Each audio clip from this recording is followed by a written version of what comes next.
ఎందరో యువకుల త్యాగాల పునాదులపై ఏర్పడిన తెలంగాణ 10 ఏళ్ల తర్వాత నిజమైన ప్రజాస్వామ్యం అంటే ఏమిటో రుచి చూస్తున్నది. ఈ నేపథ్యంలో మనం ఈ స్వేచ్ఛ తెలంగాణలో తొలి బడ్జెట్ను ప్రవేశపెట్టుకోవటం ఎంతో ఆనందకరమైన విషయం. సమాన అవకాశాలు, సామాజిక న్యాయం, ప్రజలకు అందుబాటులో ఉండే పాలనకు తెలంగాణ ప్రభుత్వం శ్రీకారం చుట్టింది. రైతులు, యువకులు, మహిళలు, నిరుపేదల జీవితాల్లో మరిన్ని వెలుగులు నింపేందుకు పూర్తి స్థాయిలో చర్యలు తీసుకుంటున్నాం. మీ నమ్మకాలు మీ ఆలోచనలు అవుతాయి, మీ ఆలోచనలు మీ పదాలు అవుతాయి, మీ మాటలు మీ చర్యలు అవుతాయి, మీ చర్యలు మీ అలవాట్లుగా మారుతాయి, మీ అలవాట్లు మీ విలువలు అవుతాయి, మీ విలువలు మీ విధిగా మారతాయి అంటూ జాతిపిత మహాత్మా గాంధీ చెప్పిన విషయాన్ని గుర్తు చేస్తున్నాను. తెలంగాణ ప్రజల జీవితాల్లో గుణాత్మక మార్పు తీసుకురావాలనేది మా కృతనిశ్చయం. అందుకు అనుగుణంగా మా హామీలు ఉండటం వల్లనే తెలంగాణ ప్రజలు మమ్మల్ని నమ్మారు.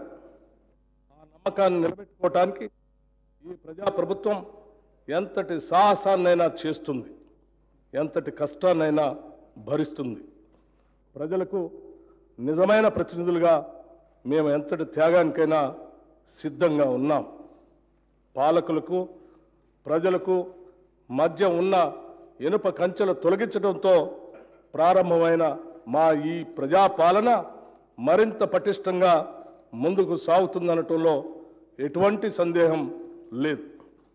నిస్సహాయులకి సహాయం చేయటమే మా విధానం, ఇదే మా లక్ష్యం. తెలంగాణ ప్రజల దశాబ్దాల ఆకాంక్షను గౌరవిస్తూ 2014లో ప్రత్యేక రాష్ట్రాన్ని ఏర్పాటు చేసిన నాటి యూపీఏ ప్రభుత్వానికి ఈ ప్రక్రియలో కీలక పాత్ర పోషించిన నాటి యూపీఏ చైర్పర్సన్ శ్రీమతి సోనియా గాంధీ గారికి మరియు నాటి ప్రధాని డాక్టర్ మన్మోహన్ సింగ్ గారికి 4 కోట్ల తెలంగాణ ప్రజల తరపున కృతజ్ఞతలు తెలుపుకోవటం మా కర్తవ్యం మరియు మనందరి బాధ్యత. స్వరాష్ట్రం కోసం ప్రాణాలు మరొకసారి సభావేదికగా నివాళులు అర్పిస్తున్నాం. కేవలం లాంఛనంగా మాత్రమే నేను ఇది చెప్పటం లేదు, మనస్సాక్షిగా చెప్తున్న మాట ఇది. గౌరవ ముఖ్యమంత్రి శ్రీ రేవంత్ రెడ్డి గారు, నేను, మా మంత్రివర్గ సహచరులు తెలంగాణ ప్రజల ఆకాంక్షలు తీర్చడానికి ఏమాత్రం వెనుకాడము. ఇటీవల ముగిసిన అసెంబ్లీ ఎన్నికల సందర్భంగా తెలంగాణలో ఇందిరమ్మ రాజ్యం తెస్తామని మాటిచ్చాం. నిర్బంధాలు, నియంతృత్వ ధోరణులు ఉండవని చెప్పాం. ప్రజా సంక్షేమం కోసం 6 గ్యారంటీలు ప్రకటించాం. బాధ్యతలు స్వీకరించిన వెంటనే ఇచ్చిన హామీలు, చెప్పిన మాటకు కట్టుబడి హామీలకు చట్టబద్ధత కల్పించే ఫైలుపై గౌరవ ముఖ్యమంత్రి శ్రీ రేవంత్ రెడ్డి గారు తొలి సంతకం చేయటం మా ప్రభుత్వ సంకల్పానికి, చిత్తశుద్ధికి నిదర్శనం. నూతన ప్రభుత్వం తొలి అడుగులోనే సంక్షేమానికి నాంది పలికింది. ప్రజలకు ఇచ్చిన ప్రతి మాటకు ప్రభుత్వం కట్టుబడి ఉంది.